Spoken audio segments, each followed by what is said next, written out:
All right, ladies and gentlemen, boys and girls, children of all ages. We back for another week of Just a Fan Podcast. What's up, what's up, what's up? All right. I am your quarter host, the NFL Encyclopedia, the Wildcat quarterback that runs this thing. Hey, this past Sunday, our trench game was strong on both sides of the ball. Coach Williams, you already know what it is. You see what I'm representing right now. You already know why. That direction. The defensive man on the show, Pando 316, coming straight out. What? What's up? What? Down below, the return of the Memphis. Boy finna pimping. Turn up the club on a surf sipping. My boy, the quarterback that runs this entire show, T Money, man, what's good? You muted. He's still trying to learn how to get back into the saddle. This is rust. Yeah, that's what that is. But yeah, definitely glad to be back in the fold.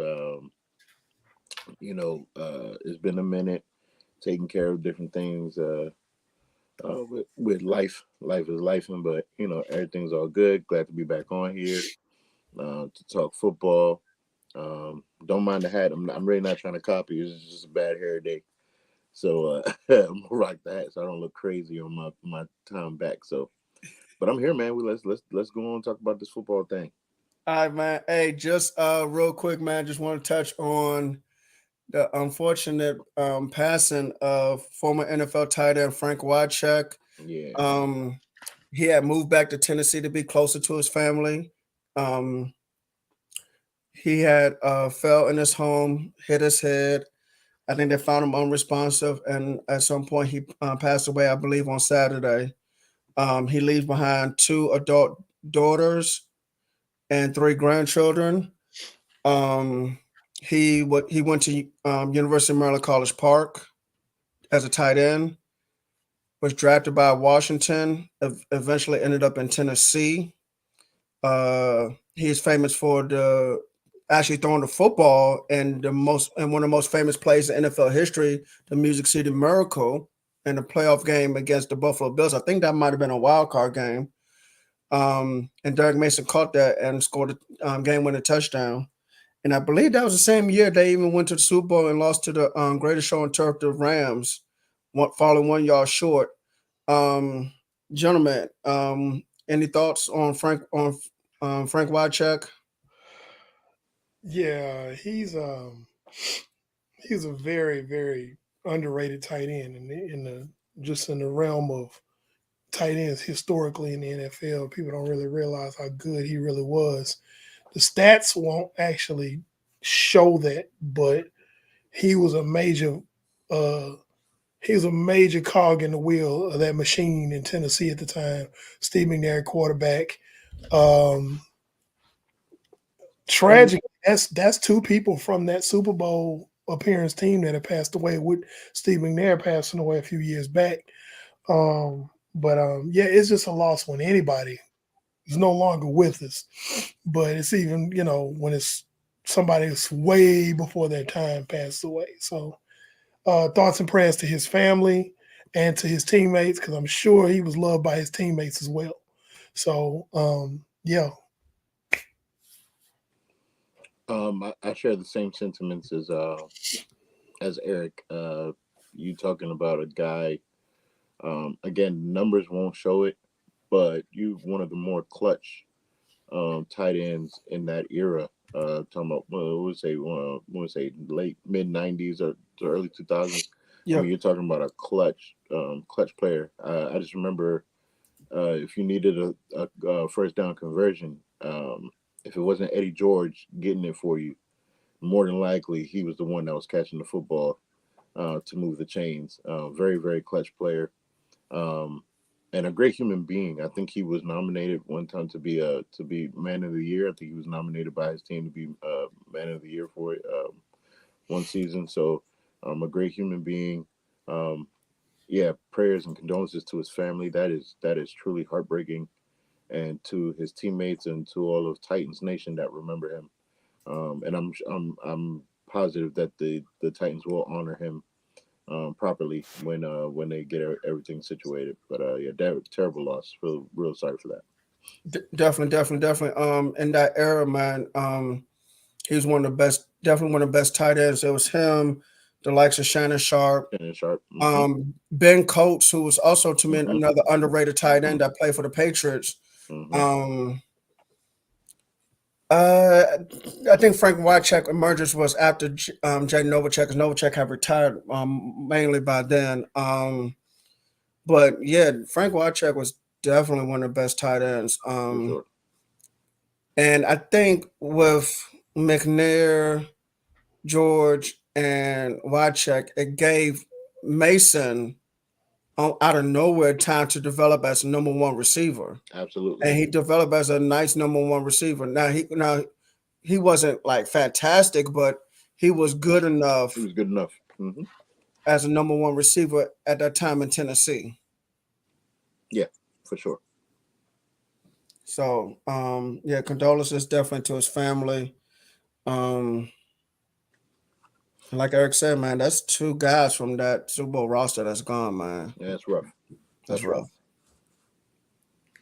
Yeah, but yeah, I think I don't know if he would have had a Hall of Fame career, but you know, if you weren't a fan of the Tennessee Titans, even if you weren't a fan during that time, I think you knew who he was. Yeah, because I mean, he was a household name Yeah, Right. during his prime. He was like, okay, he gonna move these chains. for sure. I mean, I immediately and not even for the throw of the Music City Miracle, but I just remembered.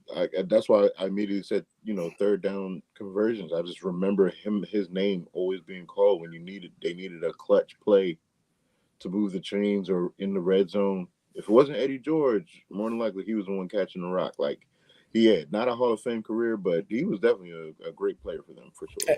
And it should be in the Ring of Honor, if he's not already. They probably Mhm. will. They probably will He put probably him will, in yeah. their what do they call it? Post momentarium, something like Something like that. I know it starts with a P. that. Mm-hmm. Posthumously. Yeah, Oh, yeah. Okay. that's Thank it. you. Yeah. But yeah, so that's a great segue talking about the Tennessee Titans who pulled off a kind of a Music City Miracle of their own, but it was in Miami. Yep. I think Miami Dolphins may have let the Atlanta Falcons off the hook for one of the biggest collapses. Nah, it, less than 3 minutes, I get it. up by 14, I get it. and you lose the game. I get it. But Last night was insane. Tyreek And Hill had one leg after a while, basically throughout the game he had one leg, and this was a regular season game. I'm not letting Matt Ryan and that Atlanta Falcons team off the hook. I will never ever All right, let them fair off enough, fair enough. But Mm-mm. we can't talk about that. That's one heck of a collapse. No, it is. Most teams that we know they want to call themselves contenders, if they're up, if the Dallas Cowboys are up by 14 with 3 minutes left in the game, that's a W. If the San Francisco 49ers are up by 14 with 3 minutes left in the game, ball game. You know what I'm saying? Like that really kind of really besmirches their quote unquote contender status. Like that's bad, man. I think for me,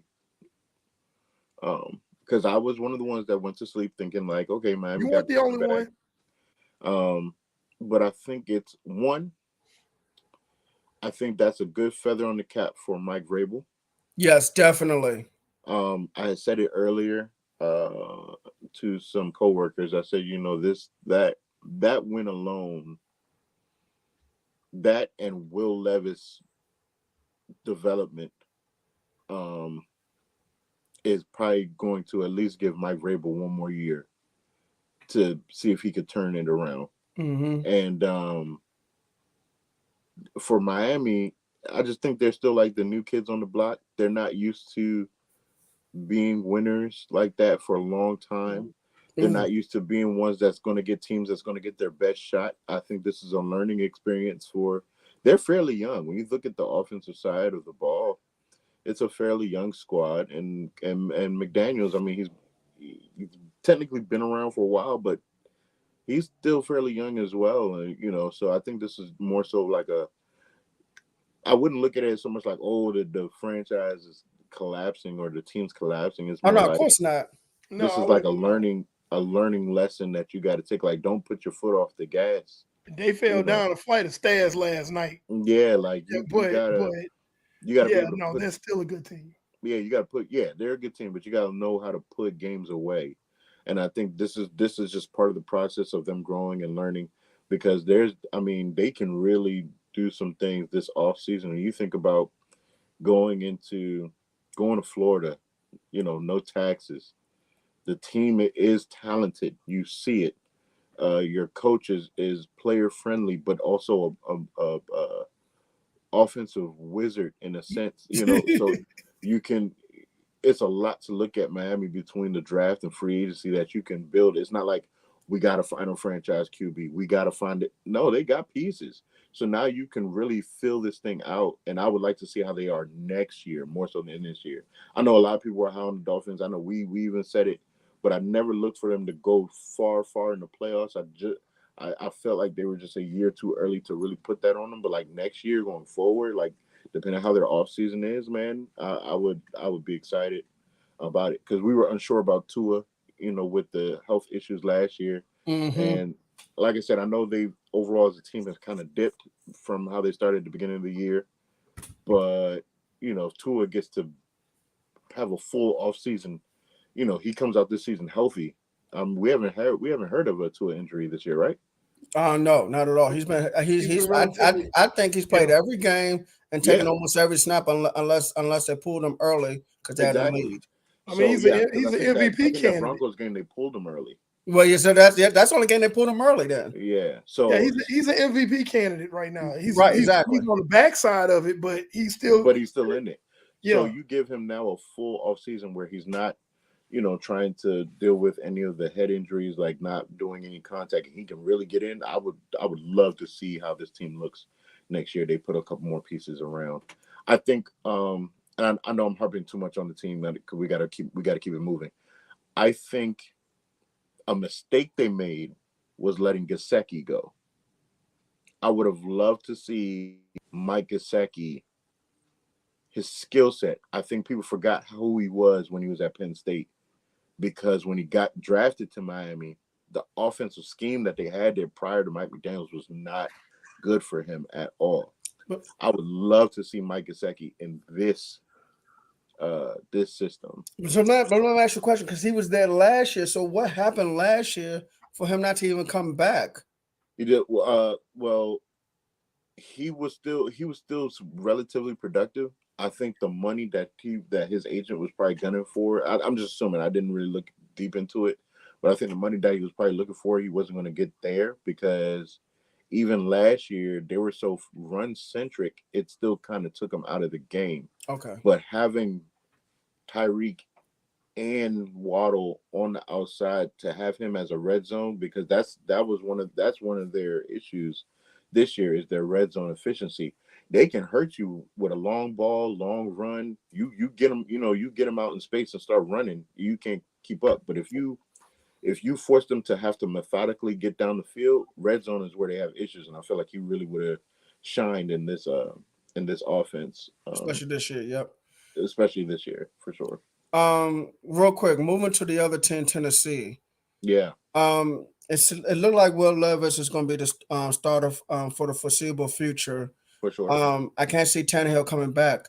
No. What about Malik Willis? Trade bait Career backup, trade bait. or trade bait. And it's unfortunate. I personally think Malik Willis got a raw deal going to Tennessee. I was surprised since even drafted him.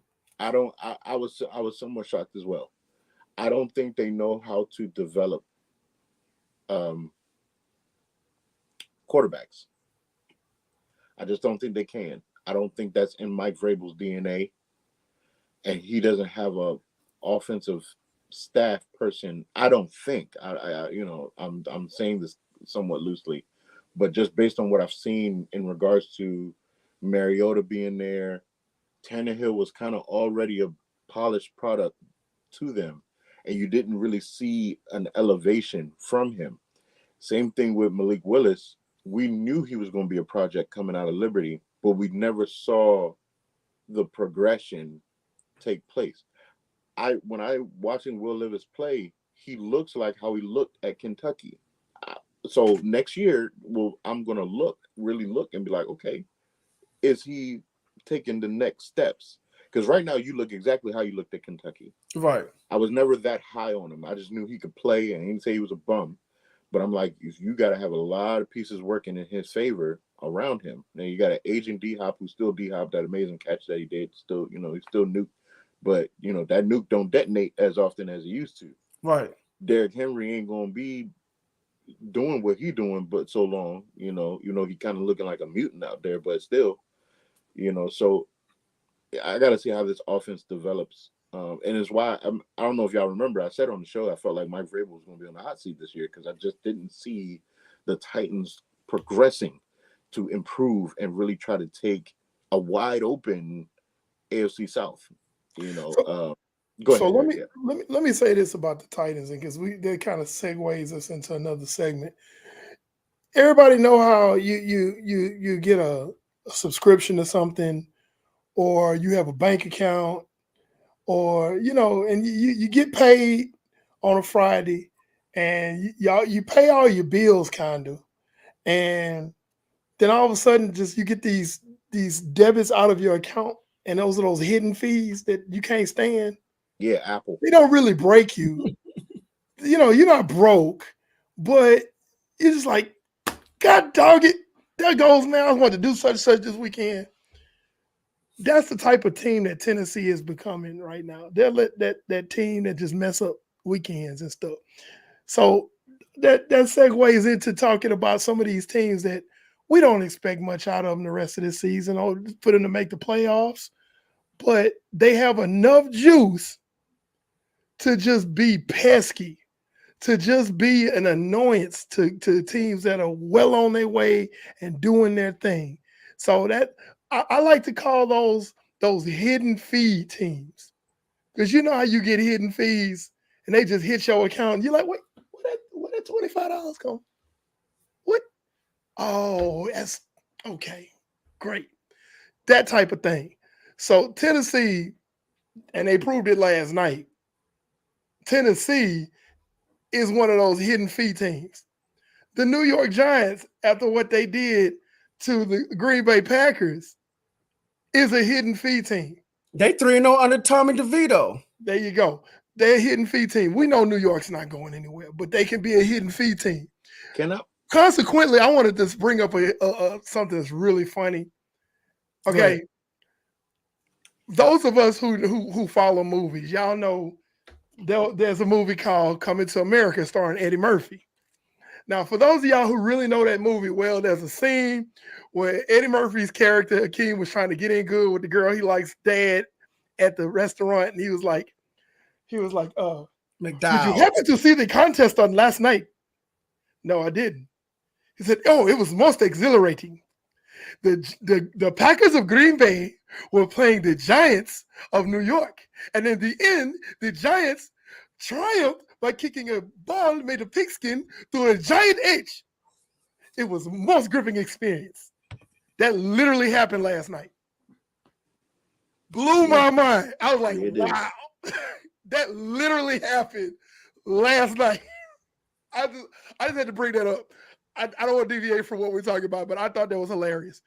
But can I mention this real quick before we go to the next one? I want to stay on this segment, but can I just put this little caveat in here? Go ahead. Green Bay and the Giants? Yeah. Okay. Am I the only one that's like, bro, if y'all don't have a open QB competition this offseason, y'all are foolish? Talk about the Giants? Yes. Absolutely. Man, look. I was listening. I had this conversation with a couple Giants people. They're like, well, they paid Daniel Jones that money. I said, forget that money. Bro, do you see how the Giants played with that this man? kid? That man. Every quarterback has played better than Daniel Jones.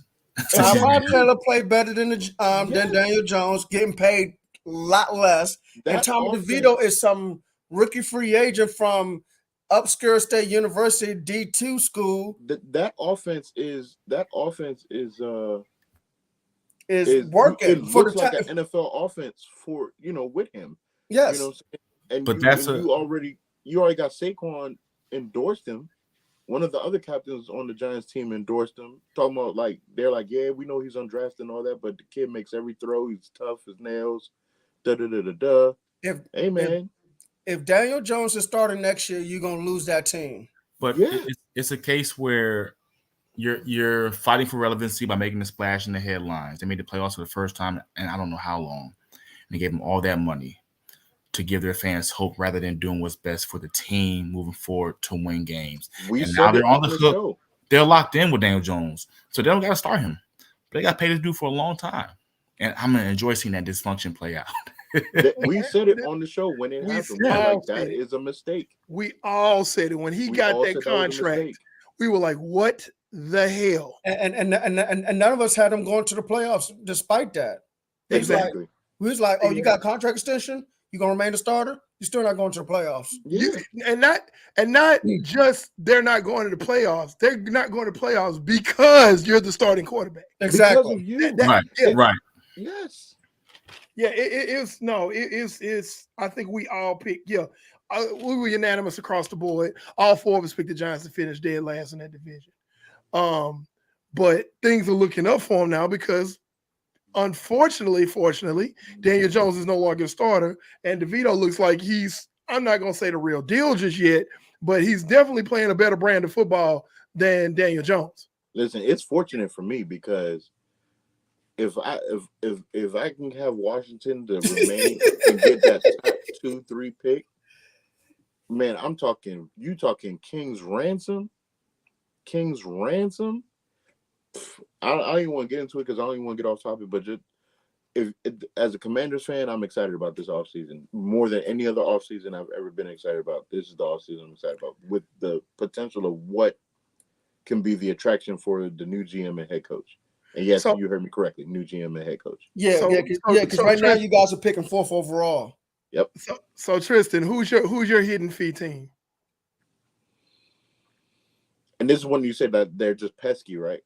Yeah, they're like that dude on the Allstate commercial, Mayhem. They just show up them teams like that. So basically, the other side of a trap game. Those teams that you can get caught in a trap game with.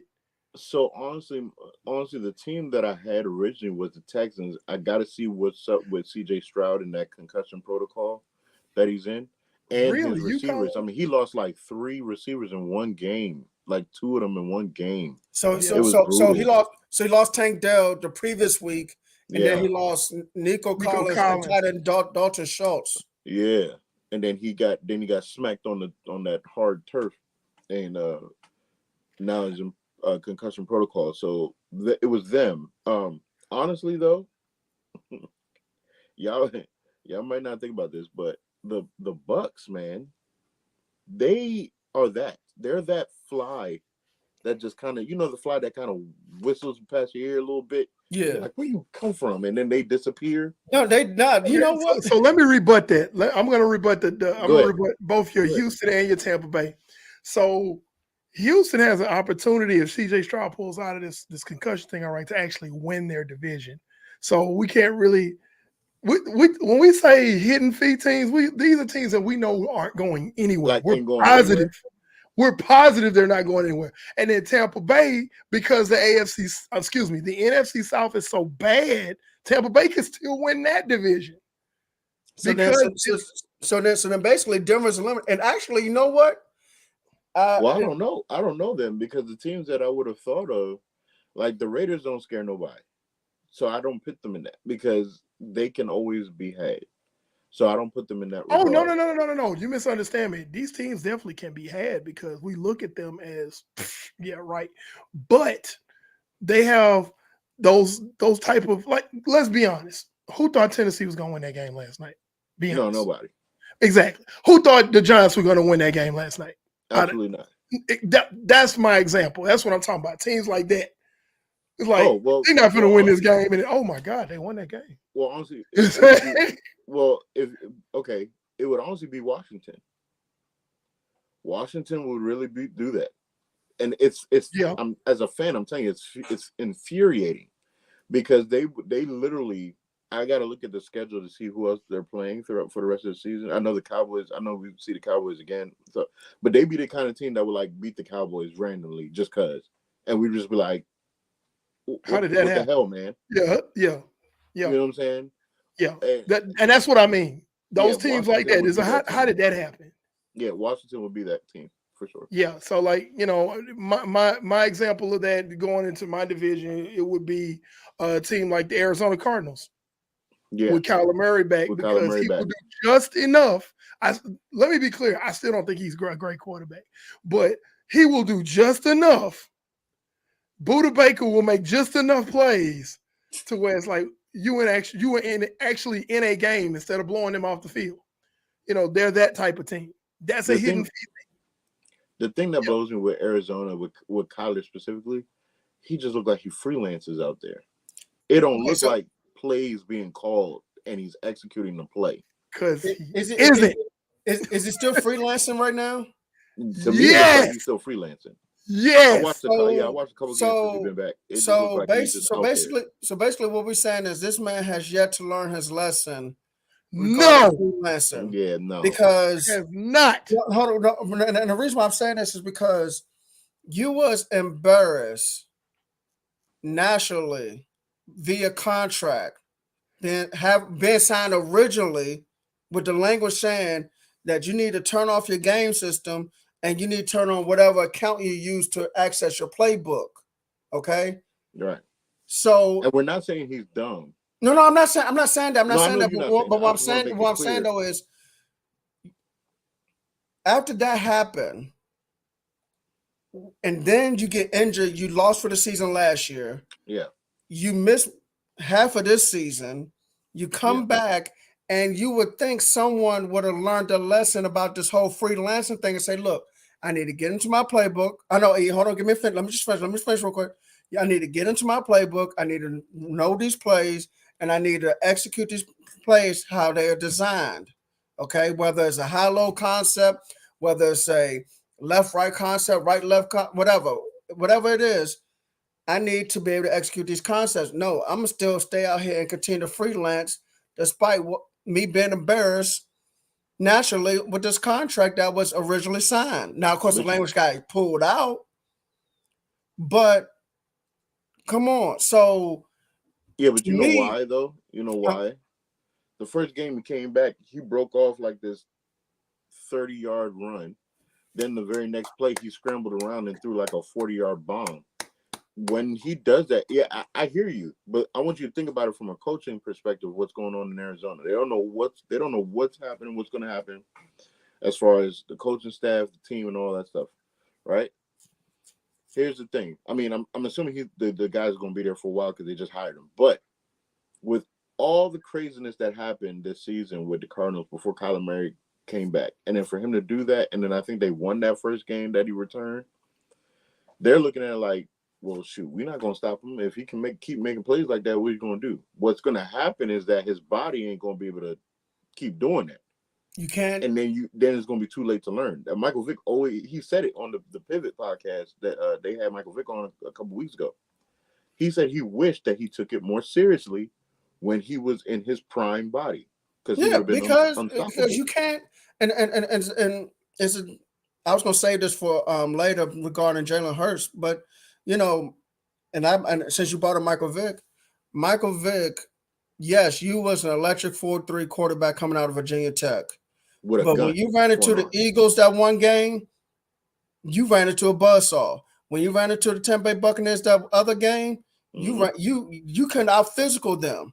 Same thing with Cam Newton. Cam Newton, 2011 first round quarterback. Hey, I can run through everybody. You ran to Denver in the Super Bowl, and you couldn't run through Denver. And it's just like Jalen Hurts. Jalen Hurts couldn't run through San Francisco last week. You can't, as a quarterback, you can't keep trying to out physical everybody. It's literally going to catch up to you. And I wish quarterbacks would learn that a lot sooner rather than later. It'd be more cerebral. Yes. Steve, who's your hidden fee team? I'm gonna go with some of our friends in our Marco Polo group. I may say the Browns, man. Okay. I may say the Browns. Their defense is stout. Yes. You know, they have a backup running back in there who's still performing. But they've lost to some bad teams. They beat some good teams. So they're starting their fifth quarterback now. They're on their fourth quarterback. They're on the second running back. They've lost 3 offensive tackles. They run that Shanahan offense. I said on Twitter, and I know I don't have a lot of followers, so don't bother me. But I said on Twitter, I think Mike Shanahan and Alex Gibbs need to go to the Hall of Fame. Not just because of 2 Super Bowl rings they won, but because they started this whole outside zone scheme, you know, the whole foundation of it. And you got multiple teams in the league right now running it. And Cleveland is a true testament to say, hey, this system works as long as you got the players to run it. I mean, of course, you can sit there and say that about any system, but I mean, they're on the 4th-string quarterback, like I said. You're on your 2nd-string running back. Houston runs a similar system. They got a rookie quarterback out there lighting it up like crazy. So my thing is like, Mike Shanahan started this whole thing with Alex Gibbs. They need to get into the Hall of Fame, not just because of 2 rings, but because this system has just spread like weeds in the NFL, and it's successful. When Houston played the Jets last week, and we're kind of getting on topic here, but we can get back it on. But I'm gonna say this and we'll move on. When Houston played the Jets last week, you basically had it was a whole lot of brother-in-law going on in that game because the schemes were so similar. Both sides of the ball too. On both sides of the ball. DeMeco Ryans was a protege of Robert Saleh. So, so you had the same, they literally running the wide 9, both of them on defense. And then they're both running this wide zone scheme with the play action hitch in it on offense. And it's like, okay, it's a question of who can do it a little bit better, who can execute it a little bit better in that game. But that was a complete crapshoot because we didn't know. But to your point, Steve, getting back on topic, talking about the Browns, the Browns are known for beating good teams. That's their claim to fame. It's like they'll drop a game against somebody they shouldn't have, but then turn around and beat a world beater. I mean, hell, they missed a field goal, but they won the game. They beat San Francisco. They beat I don't have their schedule up in front, but there's a couple other teams that it's like, oh, they should beat the Browns, and the Browns win that game. So yes, that's one of those pesky hidden fee teams that you got to watch out for, despite the fact. And honestly, if you really want to be, 100 on this. Hey, what up, Trey? Thank you. If you really want to be honest about this, I think they're probably going to get better as the season goes on because Joe Flacco is a smarter quarterback. He's a capable quarterback in this system. It's not PJ Walker. It's not Dorian Robinson. What's this? Dorian something hyphen Robinson. It's not that guy. So they could play spoiler for a whole lot of teams. They will. Not like you said, not saying they're gonna go far, but Flacco's healthy because he just, came off the couch pretty much. Yeah, they're gonna spoil some teams' hopes, man. They won't go far, because we got to see him play out, see if he's healthy long term. They want to make a run, but yeah, they're gonna change some teams' paths, man. They can injure some players, and even if they lose games, so we're gonna see, man. So, Steve, do you think they can orchestrate a power shift in the AFC North? Hey, no, hey, listen. Oh listen, yeah, I'm wait, stirring the pot. I'm stirring the pot. I know. Oh yeah, I know where this question comes from. listen. I'm stirring the pot. Next year, AFC North is going to be tough between Joe Burrow back in Cincinnati, Baltimore, and Cleveland. And we could witness a power shift. I hear that, but it's a long season, man. I mean, yeah, preseason wise, it looks that way, but as we see this season, people get hurt every year in different positions. Hey, QBs get hurt every day. QBs are getting hurt every day. Cleveland has cap to deal with. It sounds good. And Madden, yeah, it'd be tough, but people getting hurt. Burrow's hurt, Deshaun's hurt, and this is when we've been saying about the NFC North for a couple of years now on the show. Nick Chubb is hurt. People aren't staying healthy at big positions, man. So QBs get hurt every day, B. Knock on wood. That's what I'm saying. We don't know. Yep. Well, let's put it this way. On paper next year, the AFC North is tough. Yet again, yes. But we said that. Hey, man, we said that at the beginning, this last offseason before this season started. That's what we said. We were all but I don't know if anybody was really expecting Cleveland to look like this, though. I didn't expect Cleveland to have such a great. They're doing okay. They're doing okay. They are, Steve. They're doing better than expected. They 8-5 with on their fourth quarterback, second running back, and you lost 3 offensive tackles. How many teams going to sit there and do that? They're doing okay. And still got the number one defense in terms of yards allowed. So where are they? And this is me just asking because I don't know. Where are they as far as AFC playoff? They're in the picture. I got to pull up the picture, but they could get the wild card. They very well could. No, I'm just asking what's their seed right now? Right now, let me see if it's up. You got it, Brandon. I'm trying. Oh yeah, hold on. Cleveland is actually the 5th seed. Okay, so they're in if the season ends today. Okay, we got some more games to go, so we'll see. Yes, sir. You're right. They're the 5th seed. Yeah, so they're the 5th seed. We could very well see. Honestly, if things keep shaking the way they're shaking, we could possibly see 3 AFC North teams in the playoffs. Now, how far they go, that's a different story. It's a whole nother conversation. But yeah, it's crazy. And then they also have. Look at the schedule too. They have the Bears next. Who's tough? Texans, they got better. Texans, Jets, and Bengals.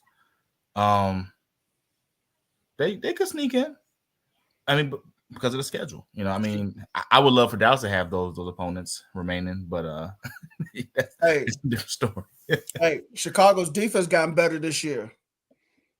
These last 4 or 5 games, huh? I said Eberflus is trying to save his job. Yeah, he is. Yeah.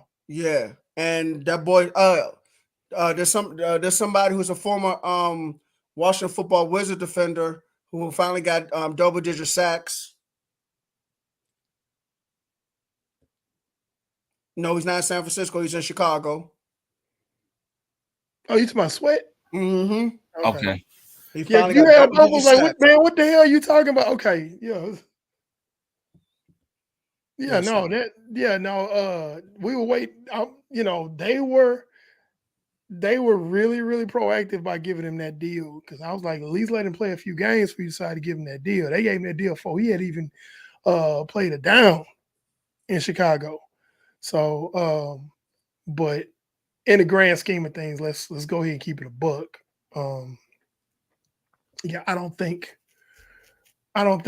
Chicago's gonna be there right now. As of right now, they are the 13th seed. Oh no, I'm not saying they're going to the playoffs, but what I'm saying though is their defense got better. They need.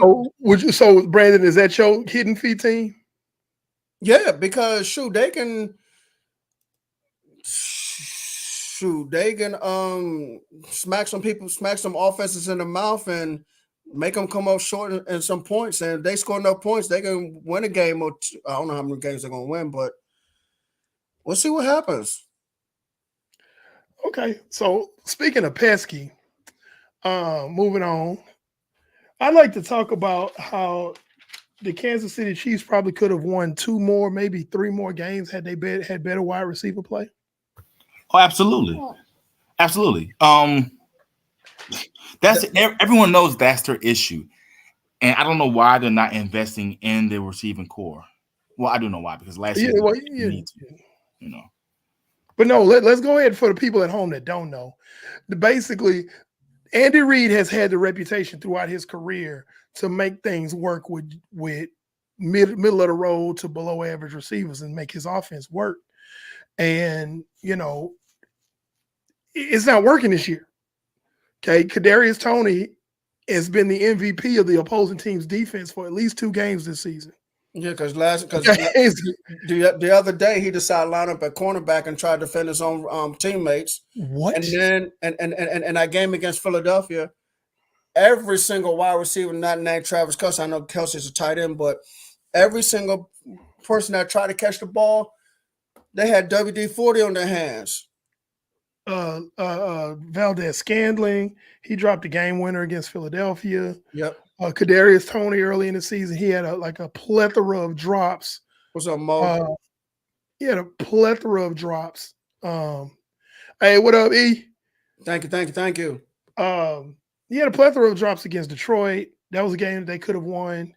There was another game that slips my mind, but I'm thinking of at least probably 3 instances that I think the Chiefs' record would be 3 games better if they just make the catch.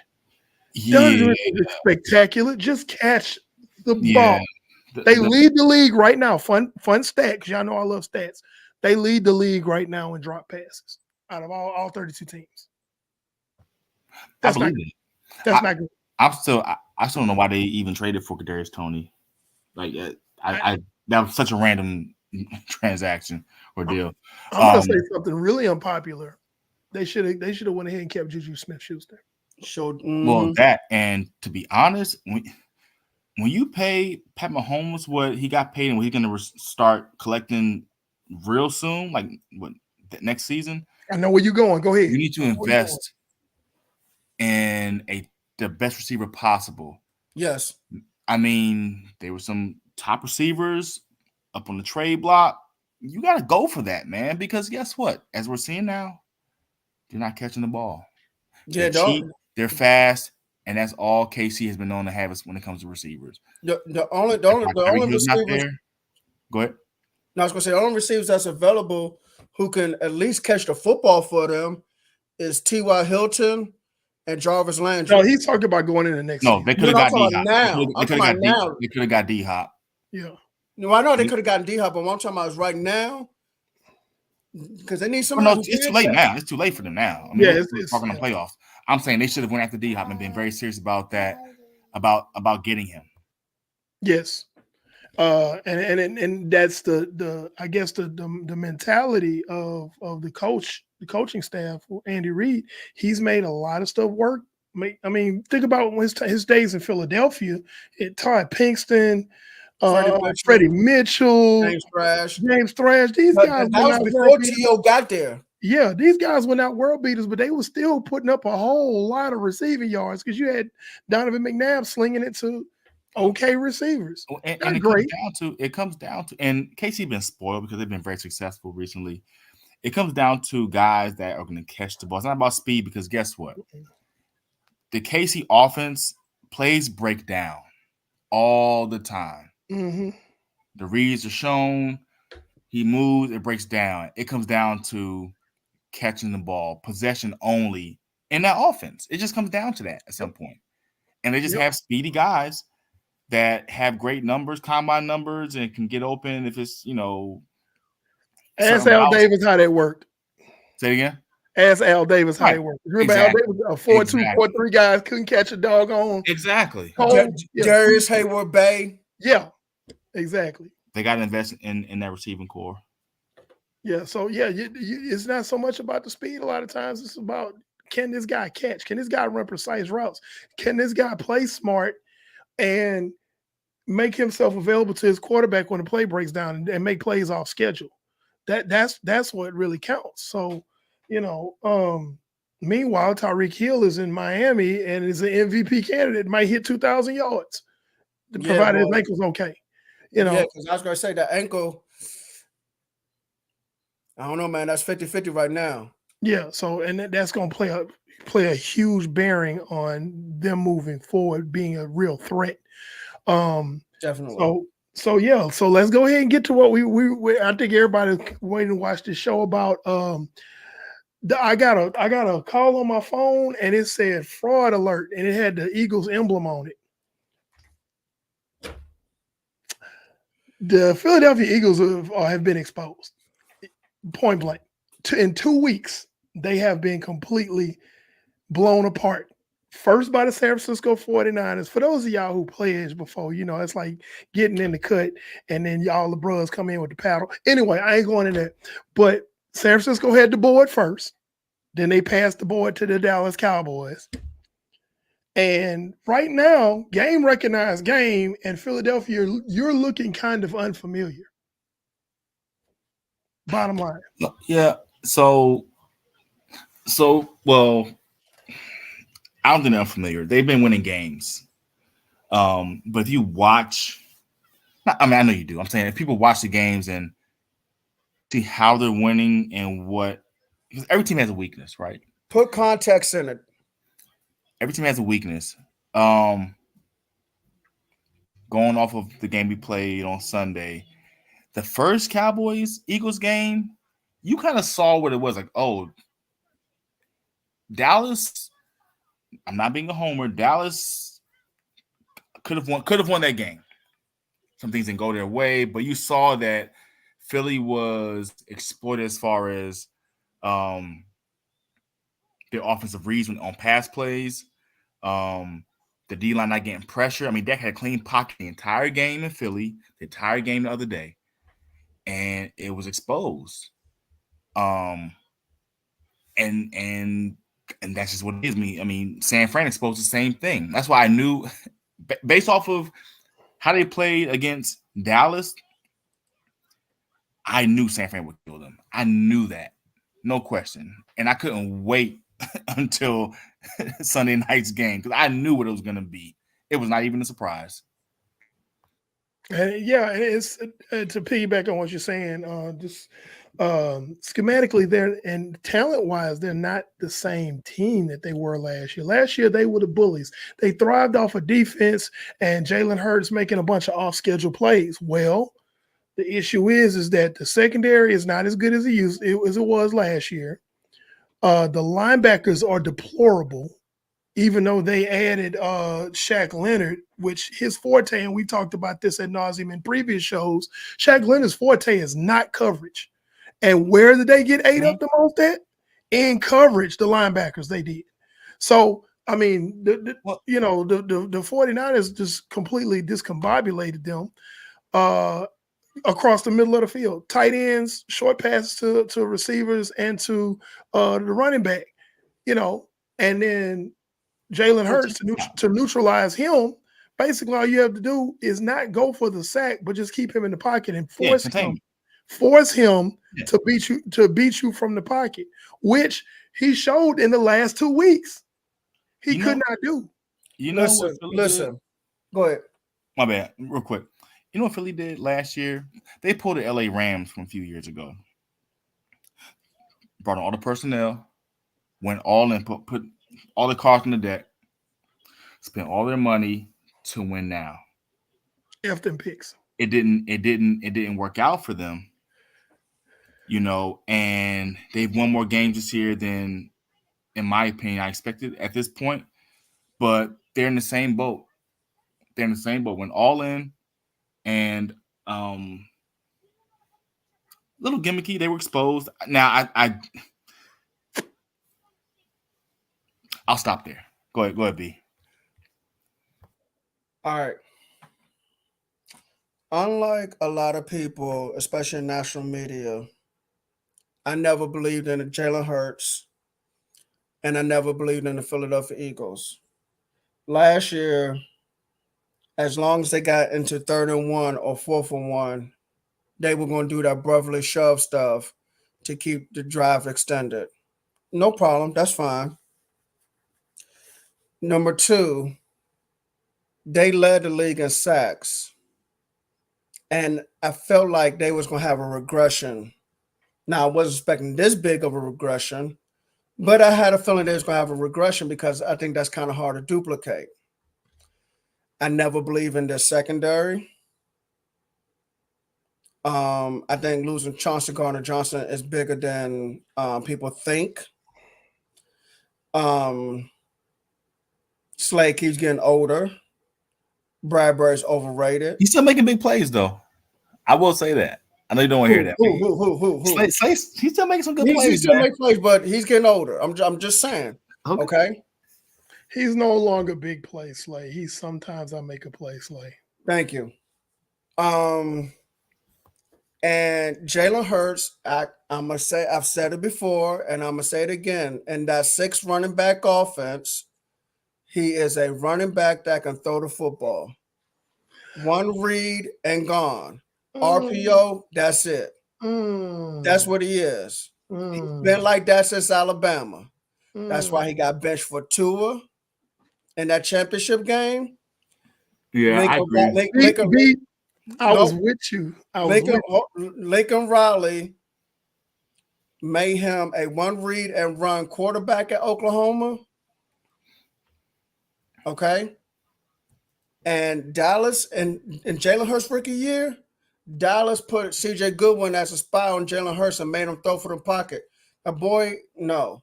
I will never believe in Jalen Hurts.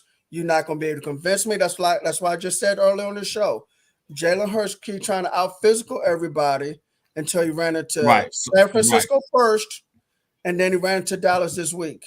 You can't keep outrunning. You can't keep trying to out-physical everybody in the NFL. Eventually, you're going to have to learn how to become a cerebral quarterback, and I just don't believe Jalen Hurts is that.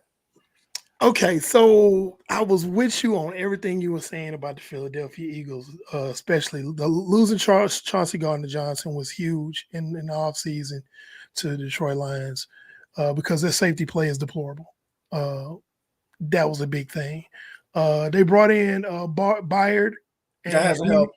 That hasn't helped. Nope. I agree with you about the linebackers not being what they're supposed to be, even though they brought in Shaq Leonard, because it's really bad. Zach Cunningham, the Morrow guy, number 41, and now Shaq Leonard, they just guys that just be out there chasing whatever play comes across the middle. They don't make any stops. The defensive line is suspect. It's not what it used to be. I was with you on all of that. I'm not completely going against what you're saying about Jalen Hurts. Let me be clear on that. I think you're being a little bit harsh, though. I don't think he's like you saying that he's dumpster juice, pretty much. No. I'm not saying he's dumpster juice. No. Don't think I'm saying he's dumpster juice. What I'm saying is, okay, yes, he's a good quarterback as far as being able to run, make plays. That's fine. What I'm saying, though, is you can only do that for so long because you're going to run into a team like a San Francisco on has a fantastic defense, or Dallas has a very good defense, and then they're going to shut all that stuff down. And just like I said earlier in the show, Michael Vick was a 4-3 electric quarterback. That's the thing. He ran. Hold on. He ran into Philadelphia, and Philadelphia should know better because their defense one time shut down Michael Vick. It was also Tampa Bay's defense that shut down Michael Vick.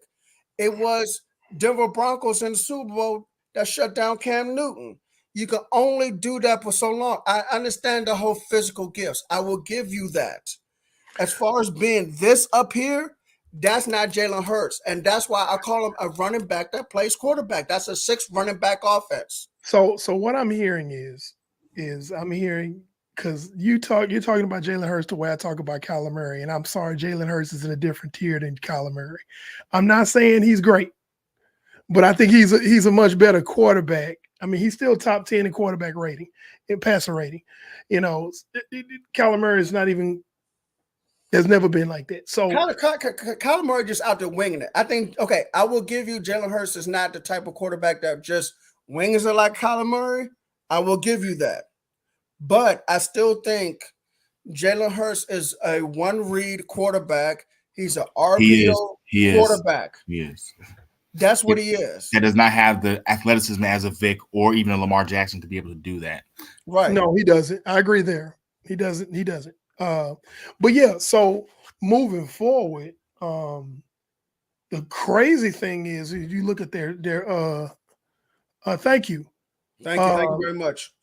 Thank you, Lucina. But the crazy Lasana, I'm sorry. Okay. So the crazy thing is that pretty much the Eagles play tomato cans the rest of their schedule. They have the easiest schedule out of the top 3 NFC contending teams right now.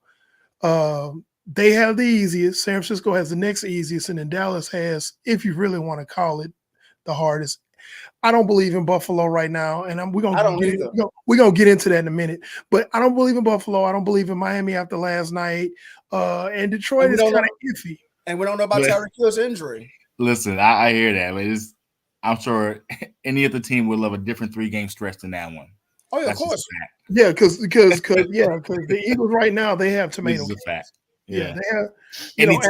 After this Seattle game, that's like the toughest game that the Eagles have.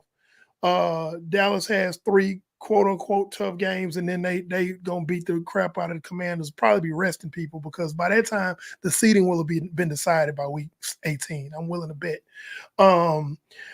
And then San Francisco has 3 trap games, and stuck in the middle of those 3 trap games, they have the Baltimore Ravens, which is the top team in the AFC right now, and on paper and in my opinion in real life. So, the Eagles could still pull off another smoke and mirrors. And, then you got, Dallas and San Francisco playing a tougher schedule for these last 4 games. Anything can happen. Oh, yeah, definitely anything can happen. But I in my opinion, like I picked Dallas to win this game last week, by the way.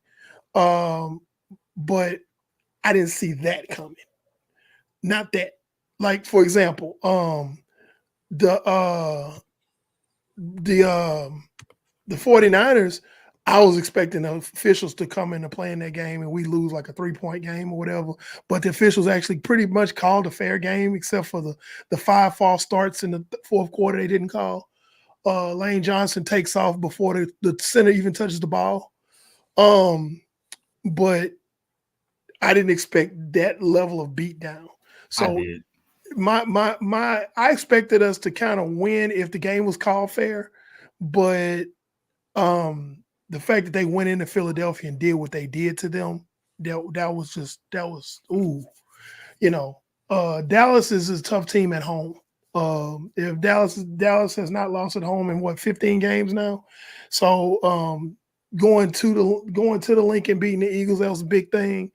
But what I'm saying is, because I'm kind of going off on a tangent here, is it's not that the Eagles are losing; it's how bad they're losing. But is the thing that's like, the Eagles lose by 10, okay. Well, hold on, real quick. Sorry, Steve. They struggled to beat Washington in 2 games. They only beat them by a combined of 10 points. No. I'm not even. No. I'm just saying. I'm throwing stuff out there. Yeah. Mac Jones, of all quarterbacks, threw for over 300 yards on that defense. That defense is suspect as all get out.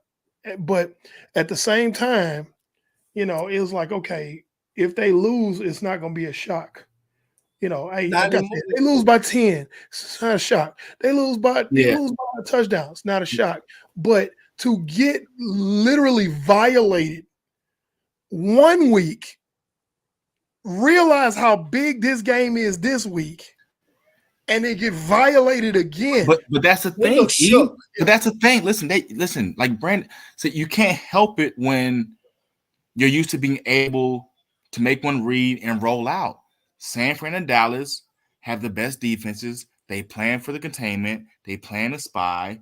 And Philly is all about their offense. Their defense is not good. Dallas had a clean pocket the entire game. San Except Fran for had that a one clean play. pocket the entire game. Except for that one play. That was it. 99.9% of the game. They had a clean pocket. Both teams. So their defense isn't legit. They give up a lot of points. But when teams spy and have personnel like Dallas and San Fran does, it was no surprise. Either loss to San Fran or us was no surprise, man, to be honest, for me.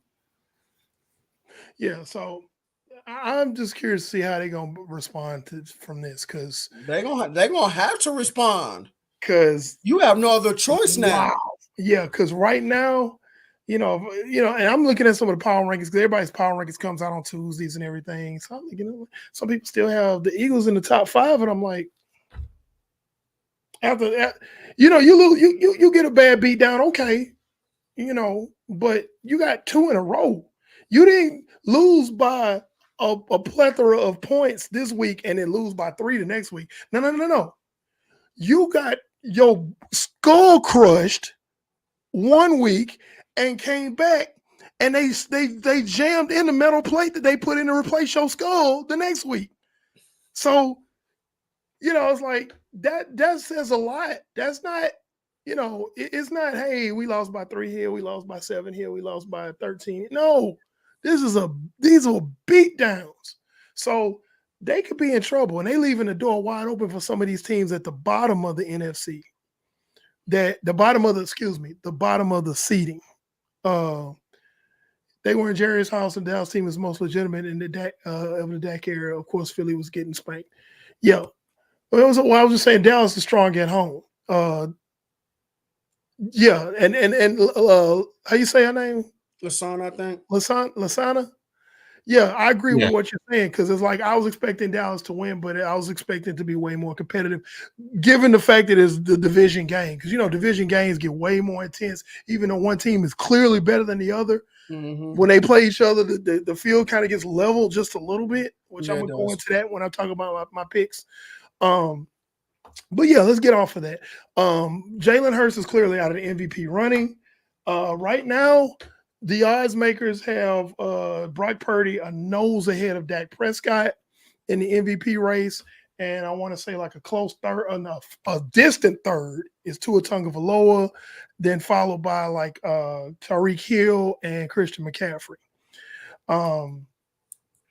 Honestly, it's wasn't what with Brock Purdy and Dak Prescott.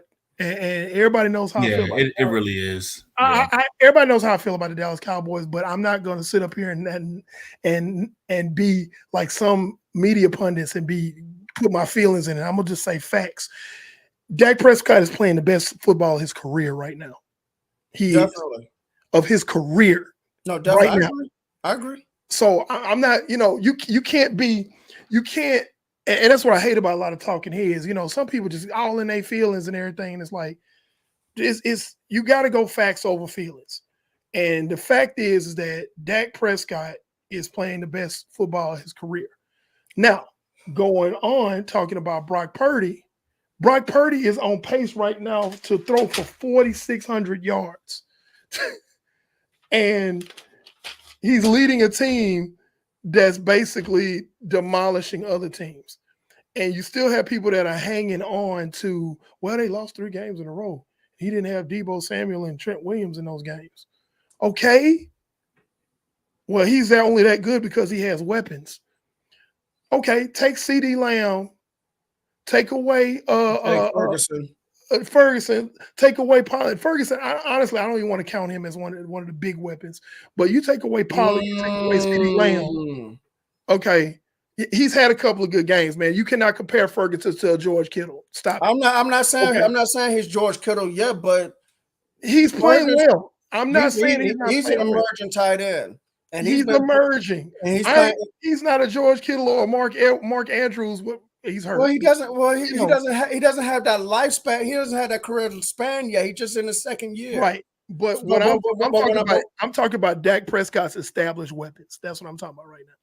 So you take away CeeDee Lamb, you take away Brandon Cooks, you take away Tyron Smith, his left tackle, and I want to see what he does. And I'm saying about Brock Purdy. Well, when Brock Purdy can't do this unless he has all of his weapons. What quarterback? Wait. You said take Hall of Fame quarterback. take away. Wait, you said take away. Wait. You said take away Dak's weapons versus Brock Purdy's weapons? No, I'm saying any quarterback. I'm just using Dak for an example. Okay. For everybody that's saying, there are people that are saying Dak is a clear-cut MVP. Brock Purdy's not even close. And I'm like, well, I don't know who's saying that. You may need a Facebook friend circle, man. I don't know. No. These are people who are on the screen like us, but they got a bigger platform. But then there's some other people that are like, no, it's Brock Purdy by a nose right now. And they give their reasons why. But I'm just saying the besmirching of Brock Purdy as a system quarterback and a game manager. I mean, we talked about it off the air. Cam Newton, he's still trying to stay relevant. But Cam Newton called both of them in a podcast he was on. He called both Dak Prescott and Brock Purdy game managers, which we know is a slur to a quarterback who's elite. That's low down. You don't call them that. So it's like it's a lot of just jipping and japping and everything like that. But I'm gonna be honest, as a Niners fan, I don't care who win the MVP. We want the Lombardi. Purdy can win the MVP or not. I don't care. We want the Lombardi. Bigger fish to fry. But if right now, at the beginning of week 15, if you ask me who the MVP of this league is, and that's going to piss a lot of people off, and people going to say I'm being a homer, but I'm not because I got the facts to back it up. Right now, it's Brock Purdy slightly over Dak Prescott. Not a mile, slightly over Dak Prescott. Slightly. Yeah, when you say Jalen Hurts is out of the MVP, yeah, he's not in the conversation. He's out of the conversation. I'm not surprised, man. I mean, it's bad. It's bad for him and that team right now. It really is. I agree with you with the Purdy and Dak argument. Now let me add one more caveat. Let's see how this ankle work out with Tyreek Hill. Because if Tyreek Hill busts over 2,000 yards, I don't know. It's hard tonight. I don't think he'll get it. That's what. And I was gonna say he's still in the race. I know. He ain't gonna get it. But we know it's a quarterback-given award, and I don't think he'll hit it. Last night hurt him bad for that conversation. I think just Brock and Dak, and I think it's gonna be tough. I can see the argument. Hold on. Feed him. Yeah. No, I get what you said. It is a quarterback thing, which is gonna make it hard for Tyreek Hill. It's gonna be hard for Christian McCaffrey to get it. The only other quarterback who could probably win it, well, maybe two, would be Tua or maybe Lamar. That's about it. Yeah. And see what the thing with Lamar right now is that he's having a great career. He's having a great season, but the numbers are not up there. He's having a very efficient, if you put it that way, 16 touchdowns, 6 interceptions. I want to say like a 65 completion percentage, 66.8 completion percentage. It's an efficient season. So he's not lighting it up. So people are not looking at, everybody loves numbers. Like right now, as far as yards, I can get the thing to work. Yeah, so Tua's leading in yards. CJ Stroud is second in yards, and then Brock Purdy's third in yards. Completion percentage, Brock Purdy is 1. I don't count Jake Browning because he's only played 5 games, but he's number 1 in quarterbacks that played the whole season. Tua's second, and then Dak's like third. Excuse me. Sorry. So people like the numbers, they like the efficiency with the numbers. Whereas with with Jackson, he's playing great. It's just not, there's no fireworks. They quietly just matriculating the ball down the field, and he's the cause of it. And it's not exciting, but it's effective. Right. So I think that's why, and that's why he's not getting the looks that a Brock Purdy and Dak Prescott is doing. Dak Prescott's, he's averaging 270 a game, yards a game. Okay. Brock Purdy's at 273. They're right there. They wasn't what. So they like the numbers. They like the touchdowns. They like the big splash plays. So Lamar Jackson's not doing it, but I mean, he's doing what he needs to do to win. And I think that's why he's not getting that MVP look. He's not in the conversation like Brock, Dak, and Tyreek and Christian McCaffrey. Man, this award is crazy because I'm like, San Fran has a really great system. So, not saying someone could come in and perform at Brock's level, but someone could come in and still win games for you guys. Dallas, Cooper Rush could come in and still win games. Baltimore, they're not winning games without Lamar Jackson. let's just be real about it. So I can understand him in the conversation. It's a fact. Yeah, Jimmy G took y'all far several years. Don't you say that? Don't you? You about to open a can of words? He ain't take nobody nowhere. It wasn't even his damn car. Don't you say that? No. He took y'all far. I'm sorry. Your team went far with him as quarterback. Okay. That's what I'm saying, Eric. Okay. Your team went far as him as quarterback several years. Without Lamar, Ravens not winning half of these games. Let's just be honest about it. I agree with that. Last year, Cooper Rush was winning games, man. So I get, because it should be, in my opinion, the value they bring to their team. And I mean, the way this is, and it's based on system. The system Baltimore runs, it ain't working without Lamar. Just by the way. I agree with that. I can go with that. But that goes into the conversation about, they say Brock Purdy's a system quarterback. Every good quarterback's a system quarterback. There's been very few, you probably count them on one hand in the history of this league, who have just worked in every system they've been in. It don't matter where you put them, they're gonna make it work. There's been very few quarterbacks. Almost every successful quarterback is a system quarterback. That argument I hate. I hate it when pundits say that. The talking heads, it's like, stop it. Like, no. Every good quarterback has weapons. Like, you have Brandon Cooks, you have CD Lamb, who's having a career season. Tony Pollard, who's quietly rushed for 1,000 yards this season, very quietly, but he's over 1,000 yards. And they're talking about, he's got Deebo Samuel and Brandon Ayuk and blah, blah, blah, blah. It's like, okay, so y'all wasn't saying that about Peyton Manning when he had Marvin Harrison, Reggie Wayne, Brandon Stokely, and Edgerrin James. Mm-hmm. You weren't and with Edgerrin James and Joseph Adai. And exactly. So keep the same energy. Like, stop saying, you didn't say that about Joe Montana when he had Jerry Rice, John Taylor, Brent Jones, and so forth, Roger Craig and all of them. You weren't saying that. So let's all the great quarterbacks that are playing well have weapons. Tua's got Tyreek and Jalen Watt, and he's got that whole plethora of running backs. I lost track how many damn running backs they got over there that's playing well. Dak's got his weapons. Purdy's got his weapons. Like, Lamar's got his weapons, because their passing efficiency has gotten a lot better with OBJ there. Hey, man, it's good, Donald, man. You ain't got to punch a clock, man. Thanks for tuning in. But yeah, so the narrative, I hate how people move the goalposts and change the narrative when it comes to certain quarterbacks. And it's like, it's irritating. And it's like, it's honest. I'm just going to go ahead and put it. It's dishonest. It's just flat out, Nick Wright, I'm talking about you. But moving on.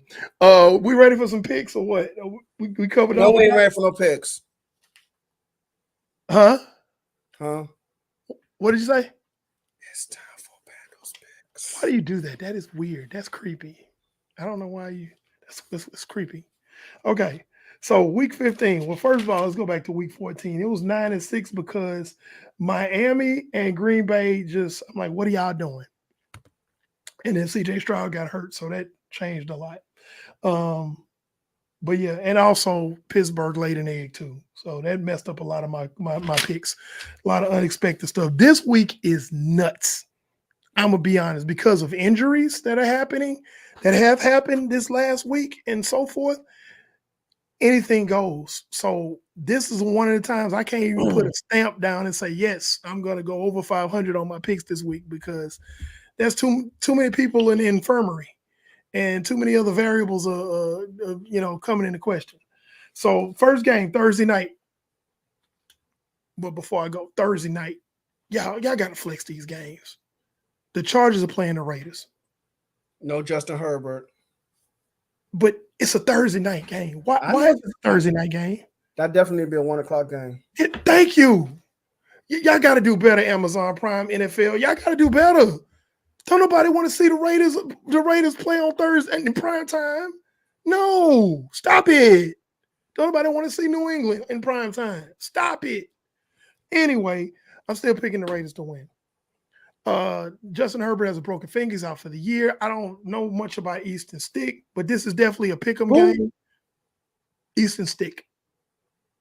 That is the that? quarterback. That's the back. Exactly. That's the backup quarterback. That's his name? That's his name. Hold on. Time out. No, go ahead, keep talking. I'm just saying, Okay, so yeah. I'm sorry. Easton Stick will get the start for the Chargers. I don't know a lot about him. It's going to be a lot of Austin Eckler. But Brandon Staley is an awful coach. By the way, they still can't use they still don't know how to use Austin Eckler, and that's what Kellen Moore did too. So Brandon Staley is an awful coach. The coaching staff's not that great. Antonio Pierce is a better coach. The Raiders are at home. Gun to my head, I like the Raiders to win this game. So yeah, I got the Raiders over the Chargers. All right, next game. This is that Saturday game. There are some Saturday games this week.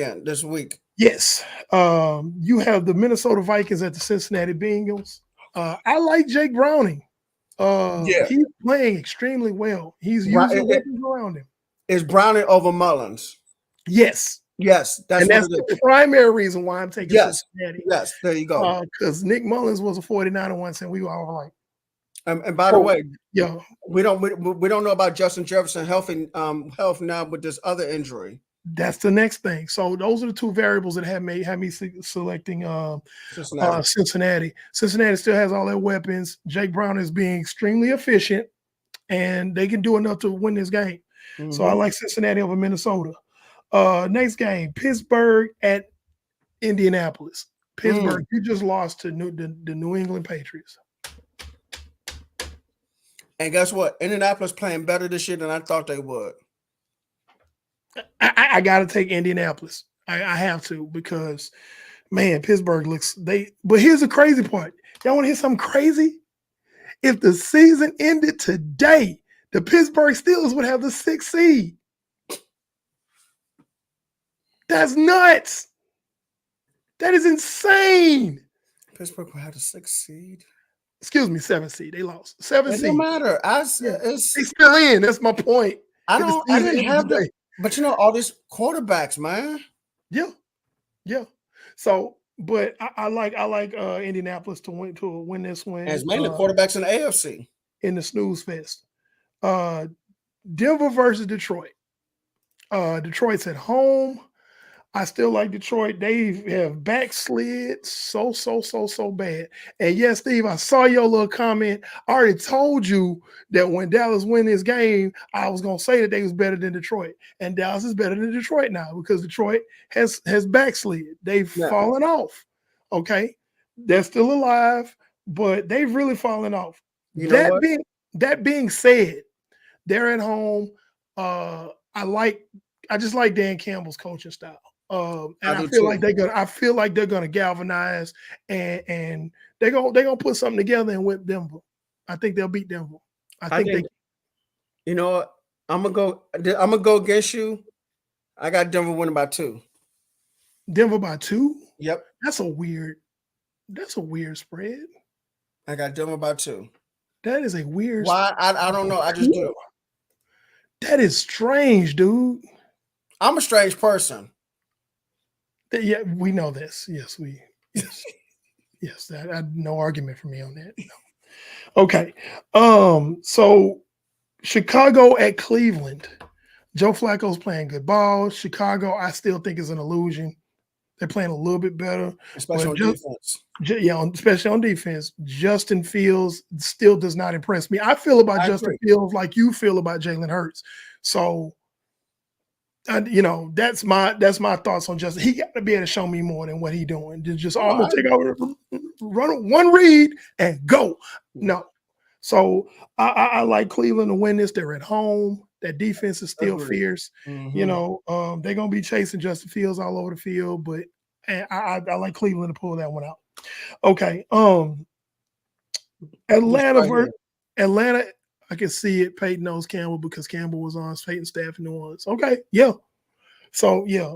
But my next game, Atlanta at Carolina. Y'all, that's a layup, stone cold lock of the week. Yeah. Desmond Ritter's playing just enough to make them relevant.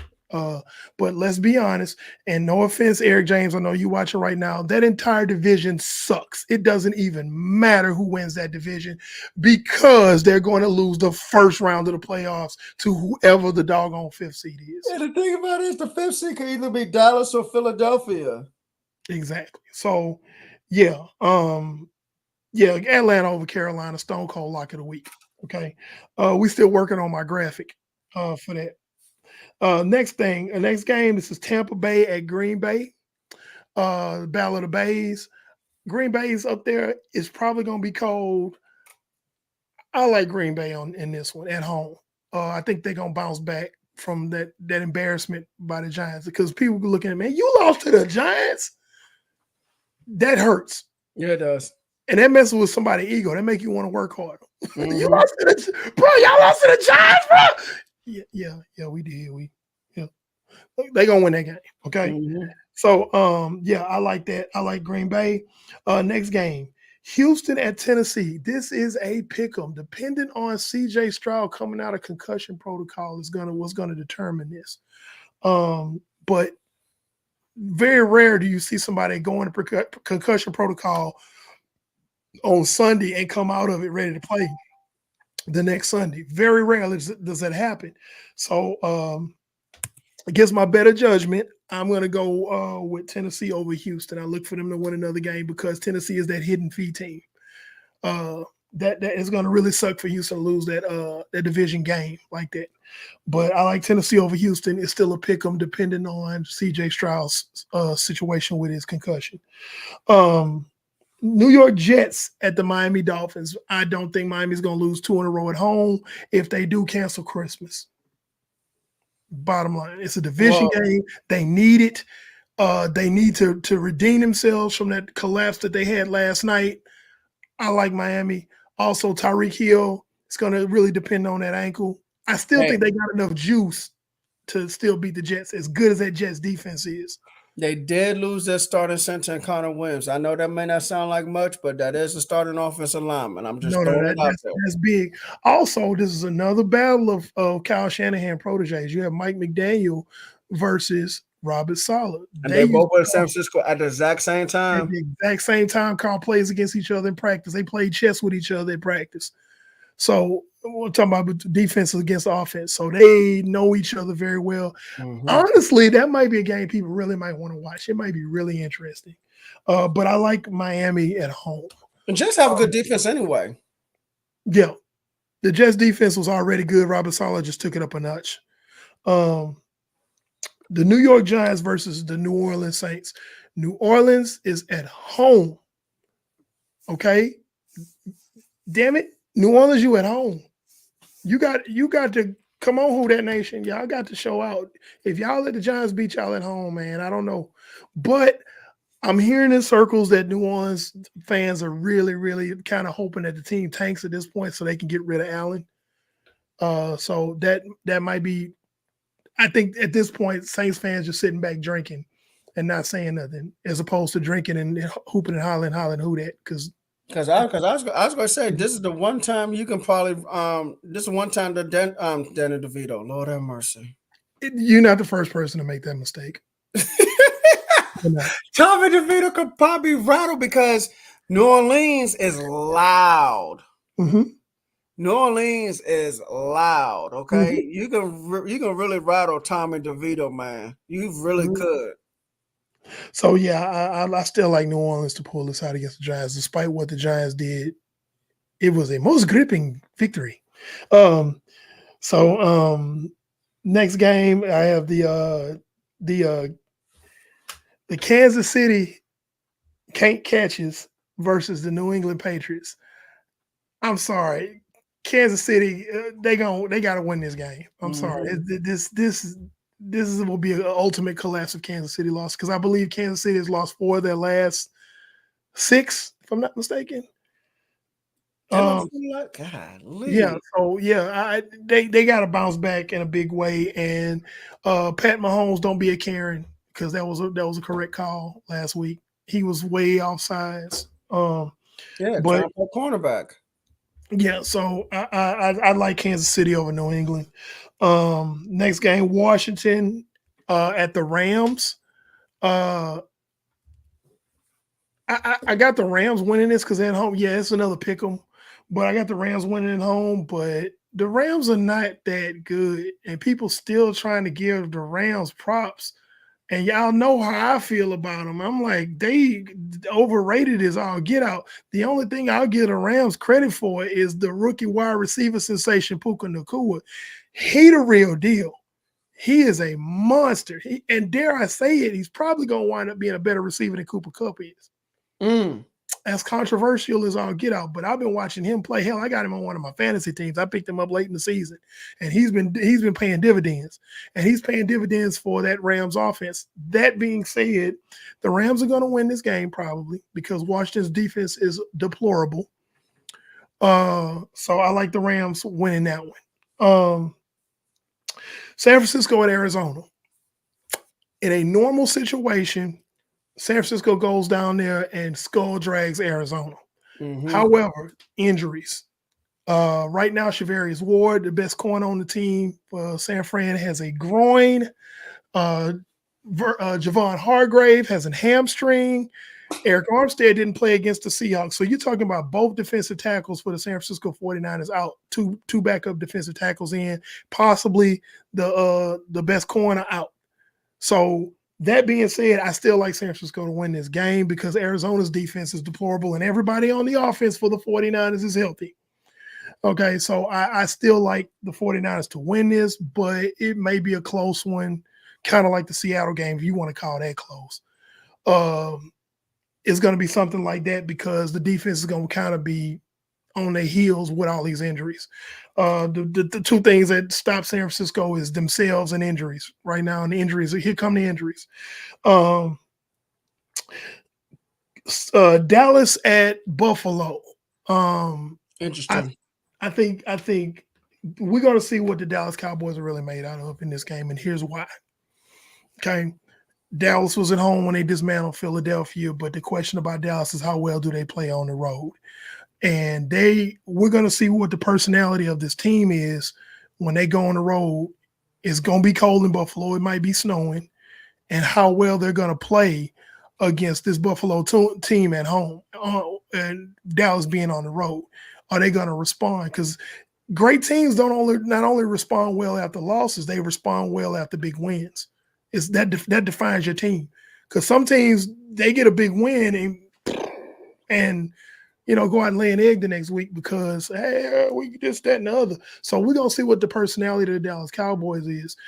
We found out last week with San Francisco after they beat down the Eagles, they came out and they had a dominating game. Started off slow, had a dominating game against Seattle Seahawks because I was concerned about that game because the same reason.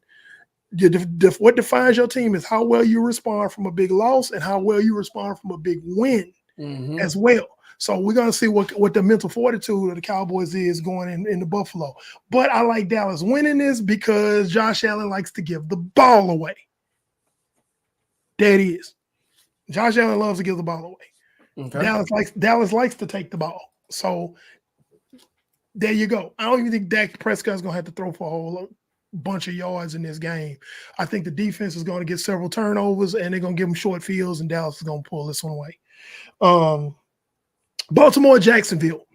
Baltimore almost let the Rams in the back door, which is really, I was really shocked at it. But again, good teams know how to escape trap games. And that was a trap game because Baltimore is vastly superior to the LA Rams. And they pulled it out. It was in overtime. Should not have had to go in overtime against this team because, the Ravens are vastly superior to the Rams. I don't think they're going to let this happen this week. I think they're going to, even though Jacksonville's a much better team than the Rams, we might see a little bit of a scuffle, a little bit of a tussle in this game, some furniture moving, but I think Baltimore goes into Jacksonville and handles their business. Okay. Philly at Seattle. This is a must-win for Philly. Yeah. This is a must-win. If Philly drops 3 games in a row, they might be considered to be frauds. Look out. Yeah, and then Seattle is not good because now I don't care what happens this season. The 3 teams that's in this trifecta of doom, San Francisco, Dallas, and Philly, are going to be compared to each other. How they played against each other and how they played against common opponents. San Francisco crushed Seattle twice. Dallas put up 42 on Seattle. The Philly's going to be measured by what they do against Seattle, like it or not. They're going to be measured because they're going to say, well, Dallas put 42 on. San Fran crushed them twice in Seattle and in San Francisco. So what y'all going to do, Philly? This is the defining game for them. They have to go in and really rebound and beat Seattle. Okay. Mm-hmm. And my advice, Darius Slay needs to get in DK Metcalf face and try to get him ejected again because DK Metcalf he's got big feminine energy. Really, he does. All you got to do is get under his skin. And you take him out of the game mentally. But Philly has to win this game if they're gonna call themselves big dogs and belong in that upper echelon of the league. So, to recap, Raiders over Chargers, Bengals over Vikings, Colts over Steelers, Lions over Broncos, Browns over Bears, Falcons over Panthers, Packers over Bucks, Titans over Texans, Dolphins over Jets, Saints over Giants, Chiefs over Patriots, Rams over Commanders, Niners over Cardinals, Cowboys over Bills, Ravens over Jaguars, and Eagles over Seahawks. My Stone Cold pick of the week is anybody that's playing Carolina. That's a layup. So this was our 100th show. It's been an absolute pleasure. I came on late, part of the crew. The other 2 guys had to leave already because they had other obligations. But Pando 360 ain't gonna be here, baby. But make sure you subscribe to us on YouTube. Tell a friend after you subscribe to us, hey man, these guys talking about football, they know what they talking about. Okay. I don't know what that is. That's sign language. Hit the thumbs up button. Hit the thumbs up button. Likes. If you don't like us, make sure you hit the like button twice. The dislike button twice. The dislike button twice, excuse me. I always mess that joke up. But so make sure you tell a friend about our show, and because we're looking for more subscribers so we can eventually get a Patreon. Yeah. Because Brandon thinks for some reason that we funny when we off camera. I don't think we that funny. I think we just being us. But thanks for tuning in tonight. This show ran a little bit long, but we're gonna try to keep it under an hour and a half most of the time. So we are live on YouTube, Twitter, Facebook, and Twitch. You can follow us on Facebook, Twitter, TikTok, and IG. You can also listen to us on Google, Apple, Spotify podcasts. Again, just like he said, this is our 100th episode. Thank you so very much for joining us and being with us from day one. Even if you wasn't here with us from day one, we appreciate you no matter what. Even if you're brand new tonight, last week, last month, last year, whatever. We appreciate y'all. We appreciate y'all watching us from YouTube. We appreciate you watching us from Facebook. Listen to us on the 3 different podcasts, following us. Listen to our videos on TikTok. We appreciate everything, the support. Just continue to hit the like button, share, retweet on Twitter. Thank you. Coach Williams, trench game was strong last week against Philadelphia. Quarter host, NFL Encyclopedia, Wildcat quarterback that runs the show. That direction, defensive mind guy from Houston, Texas, panel 316. What? On behalf of Steve, T-Money, we say thank you so very much again. Good night, ladies and gentlemen, boys and girls, children of all ages.